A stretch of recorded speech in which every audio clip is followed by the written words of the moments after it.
स्थिर अनुपात का नियम। इसके पहले हम लोग क्या द्रव्यमान संरक्षण का नियम पढ़ चुके हैं। दूसरा हमारा कौन सा नियम था, हमारा स्थिर अनुपात का नियम। इसमें कहा जा रहा है कि 1799 में जे एल प्राउस्ट ने क्या किया था, स्थिर अनुपात का नियम के सिद्धांत को बताया था। इन्होंने कहा था कि प्रत्येक शुद्ध रासायनिक यौगिक क्या कहता, प्रत्येक शुद्ध रासायनिक यौगिक में पाए जाने वाले तत्व भारानुसार एक निश्चित अनुपात में पाए जाते हैं। इसमें कहा जाता है कि जो द्रव्यमान होते हैं, जो रासायनिक यौगिक में जो भाग लेने वाले यौगिक होते हैं, उनमें जो तत्व होते हैं उनका एक निश्चित अनुपात होता है, चाहे उन्हें प्राप्त करने का स्रोत या विधि कोई भी हो। कहा जाता है कि इसमें जितने भी रासायनिक यौगिक होते हैं सभी का कोई न कोई एक निश्चित अनुपात होता है, उसको चाहे जिस स्थिति में बने होते हैं या उसका स्रोत कुछ भी हो।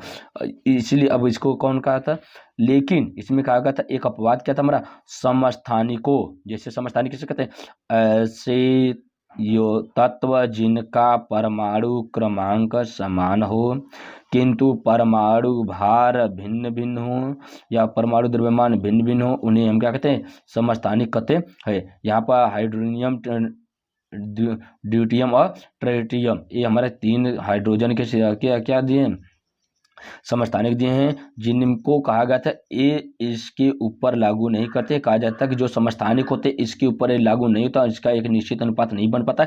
बाकी जितने भी यौगिक होते हैं सभी का हमारा क्या होता है, एक निश्चित अनुपात होता है। जैसे यहाँ पर देखिए क्या हमारा हाइड्रोजन और ऑक्सीजन मिलकर हमारे किसका निर्माण बन रहा है, हमारा जल का निर्माण कर रहे हैं। अब जल जो होता है, यहाँ बोला गया क्या, जल। अब जल के अणुओं की संख्या हाइड्रोजन की 2 और ऑक्सीजन की 1। कहा जाता है कि जो जल बना हुआ है, जल में आपका क्या दिया है, हाइड्रोजन के अणुओं की संख्या कितनी होती है, हमारा 2। यहाँ पर भार कितना है हमारा 1। सम अनुपाते क्या जाता है हमारा, ये ऑक्सीजन का यहाँ पर अणुभार कितना दिया हमारा 1, भार कितना होता हमारा 16, कितना था हमारा 16। अब यहाँ पर देखा जाता है 2 एकम 2, 16 एकम 16। अब कहा जाता है कि इसको क्या किया जाएगा, अनुपात वाले चिन्ह को हम क्या कहते हैं, भाग दे सकते हैं, भाग को काटा जा सकता है। अनुपात और समानुपात में आप लोग पढ़ेंगे। अब इसका अनुपात कितना हो जाए, 1:8।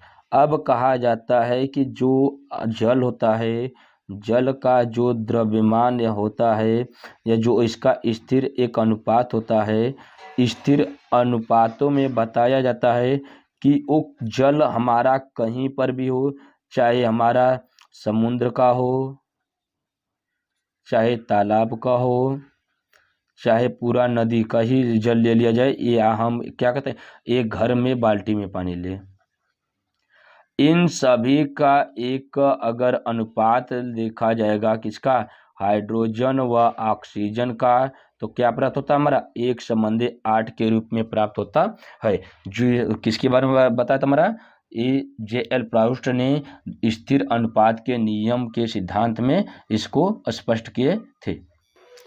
अब दूसरा एग्जाम्पल देखिए हमारा क्या, कार्बन डाइऑक्साइड है। कार्बन व ऑक्सीजन, इसमें देखिए ये एक प्रकार का यौगिक है। यौगिक किसे कहते हैं, 2 या 2 से अधिक तत्वों के एक निश्चित अनुपात को हम क्या कहते हैं, यौगिक कहते हैं। तो इन यौगिकों में 2 तत्व है, कौन कौन सा, कार्बन व ऑक्सीजन। कार्बन के 1 अणु और ऑक्सीजन के 2 अणु। तो कहा जाता है यहाँ पर जब लिखा जाएगा तो कितना, कार्बन के 1 अणु 1 गुणे इनका भार कितना है हमारा, कार्बन का 12 है, अनुपाते कितना जगह हमारा, ऑक्सीजन के 2 अणु गुणे कितना भार है 16। अब यहाँ पर लिखा जाए तो 12 कम 12 समंदे, अनुपात कितना जगह 16 दूना 32। अब कहा जाता है इन सभी अंकों को इतना छोटा करें कि दोनों की वैल्यू क्या जाए हमारा बराबर है। अगर नहीं समझ में आ रहा तो इसको डायरेक्ट कितना 6 से काटेंगे, 6 दूना 12, 16 दूना 32 हो गया। अब 3 दूना के 6, अब 3 दूना के 6 तो 8 दूना के 16। अब देखा जाता था कि 3 और 8 और छोटा नहीं हो सकता ये संख्या। अब ये जब छोटा नहीं होगा तो कहा जाता है कि कार्बन व ऑक्सीजन के यौगिकों का एक निश्चित या कहा जाता है एक स्थिर अनुपात कितना था हमारा, कार्बन व ऑक्सीजन का कितना जाएगा हमारा कितना 3 या 3:8 का हो जाता है।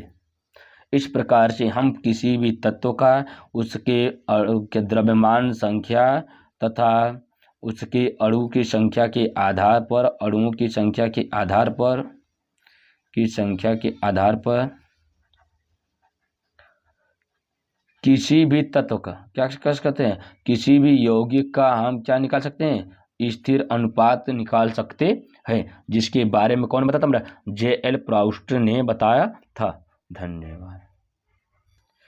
अगर क्लास आप लोगों को अच्छी लग रही है तो क्लास को लाइक करिए, सब्सक्राइब करिए तथा अपने दोस्तों को शेयर करिए।